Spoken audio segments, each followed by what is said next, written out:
আরে রাধা দেবী, আপনি?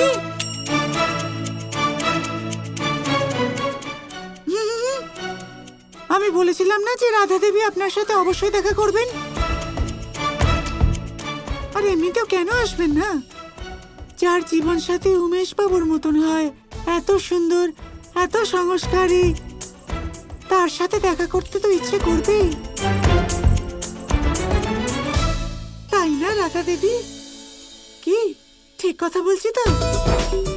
আরে আপনি লজ্জা পাচ্ছেন কেন? আসুন না ভেতরে, আমার সামনে লজ্জা কিসের? আমি কাউকে কিচ্ছু বলবো না, আসুন।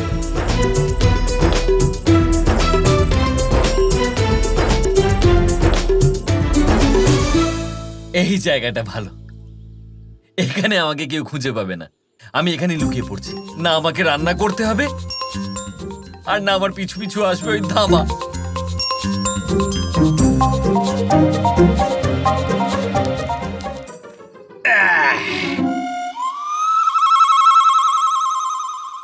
ধামা, তুমি এখানেও চলে এসেছো? আমি জানি তুমি ক্রুদ্ধ, তাই না? তাই তোমার আওয়াজ পুরুষের মতো হয়ে গেছে, কিন্তু আমার তাতে কোনো সমস্যা নেই।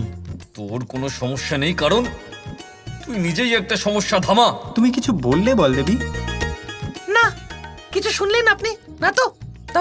তাহলে কিছু বলো না। তোমার পুরুষ কণ্ঠ আমার ভীষণ ভালো লাগে। আজ তুই অবশ্যই মার খেয়ে যাবে আমার কাছে। এই দেখো কেমন, তোমার জন্য এনেছি আমি, বিবাহতে পরার জন্য। যদি তুমি বিবাহতে এই পোশাক পরিধান করে আসো, তাহলে আমি বুঝে যাব যে তুমিও আমাকে ভালোবাসো।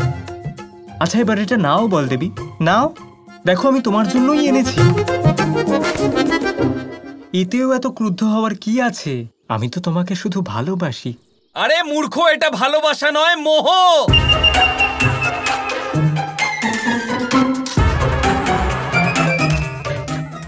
আমি এটাই বলতে চাই ধামা বাবু, যে আপনি আমার প্রতি এখন যেটা অনুভব করছেন না, সেটা প্রেম নয়, মোহ।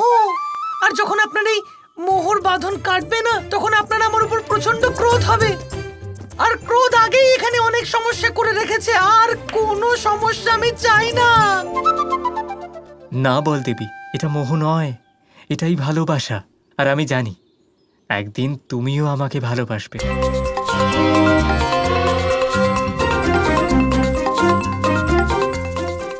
কানাই ঠিকই বলে যে মোহর পর্দা থাকলে মানুষ কিচ্ছুই দেখতে পায় না। সে মোহর মায়াতে এমন বয়ে যায় যে মোহ আর প্রেমের মধ্যে পার্থক্যই বুঝতে পারে না।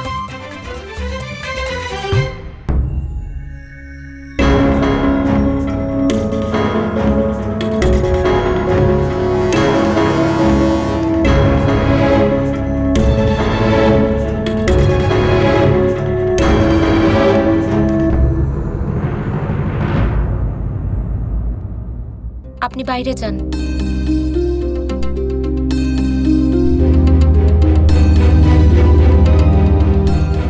রাধা, এই পোশাক কেমন লাগছে? খুব খারাপ।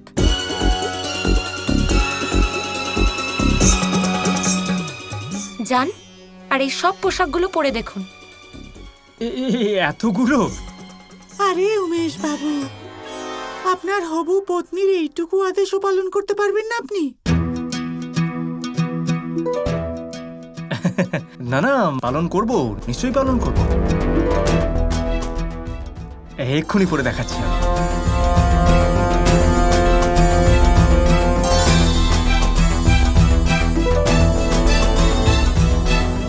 কি হলো, ওইভাবে তাকিয়ে আছো কেন?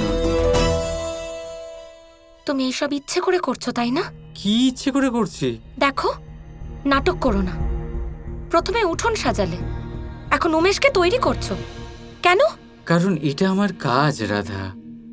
এরপরে আমি তোমাকেও সাজগোজ করাবো, যাতে তুমি আর উমেশ যখন বিবাহের মণ্ডপে বসবে, তখন তোমার বিবাহতে নিঃস্বার্থভাবে করা আমার সমস্ত কাজ তোমার মনে পড়বে, আর তুমি আবার মূর্ছা যাবে। তাহলে এবার কেমন লাগছে? আরো একটা পোশাক পরে দেখান। কিন্তু কিন্তু কেন রাধা? বললাম তো, যান আরো একটা পোশাক পরে দেখান।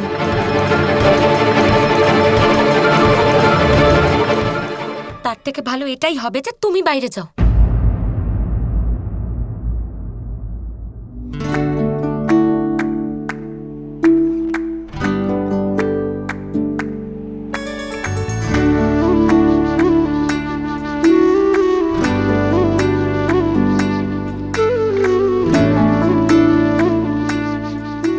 চলে যেতাম রাধা, কিন্তু তোমার প্রেম, তোমার ভালোবাসা আমাকে কোথাও যেতেই দেয় না। রাধা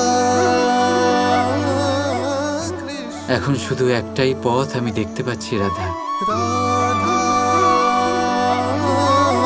কৃষ্ণ কিরম পথ? রাধা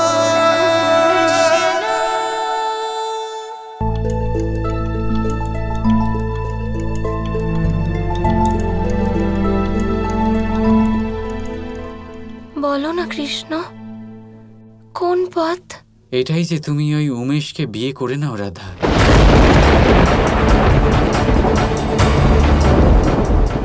এখন এটাই একমাত্র পথ বাকি আছে আমাদের কাছে রাধা। যদি তুমি ওই উমেশকে বিয়ে করে নাও তাহলে আমি মুক্ত হয়ে যাব। আমার হৃদয় থেকে, আমার মন থেকে তুমি বেরিয়ে যাবে রাধা। আর তারপর আমি আবার আমার সাধারণ জীবনে ফিরে যাব। এটাই একমাত্র বিকল্প। এটা তুমি কি বলছো? আর এটা, এই পোশাকটা, এটা কেমন লাগছে? আরে এটা তো খুব সুন্দর বাবা, অতি উত্তম, খুব ভালো। আচ্ছা আপনি এক কাজ করুন না, আপনি না একটু হেঁটে দেখান, আমি দেখতে চাই কেমন দেখাচ্ছে।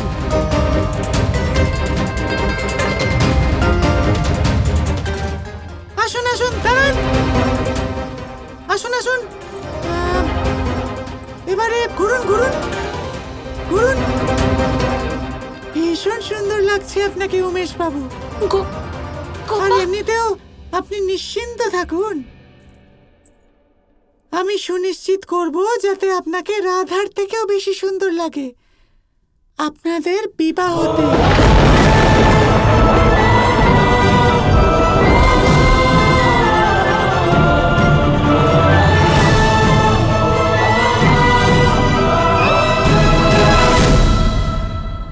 সময় বড়ই বিচিত্র অনুভব দেয়। যখন অপেক্ষা করছেন তখন অনেক লম্বা হয়ে যায়। প্রতিটা মুহূর্ত একটা গোটা দিনের মতো মনে হয়। ঠিক সেইভাবেই যদি কোথাও যেতে দেরি হয় তখন সময় দৌড়তে থাকে। প্রসন্নতায় বয়ে যায় আর নিরাশায় থমকে যায়। আপনদের সাথে থাকলে সময়ের খেয়ালই থাকে না, শত্রুদের সাথে থাকলে সেই সময়ই খারাপ হয়ে যায়। কিন্তু এটাই কি সত্যি বাস্তব?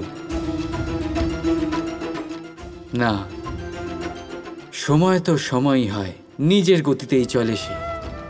শুধু সেই গতির আভাস আমাদের মানসিক অবস্থা অনুযায়ী বদলে যেতে থাকে। তাই এই সমস্যা সময়ের নয়, আমাদের মানসিকতার। তাই নিজেকে খুশি রাখুন, অন্যদেরও খুশি রাখুন। আগের সমস্ত ঘটনা ভুলে যান আর একটা উজ্জ্বল ভবিষ্যতের দিকে অগ্রসর হন। সময় সবসময় ভালোই লাগবে। প্রেম করুন সবার সাথে, সময় সবসময় সুখেই কাটবে। রাধা রাধা। কি করে এমন করতে পারো তুমি কৃষ্ণ?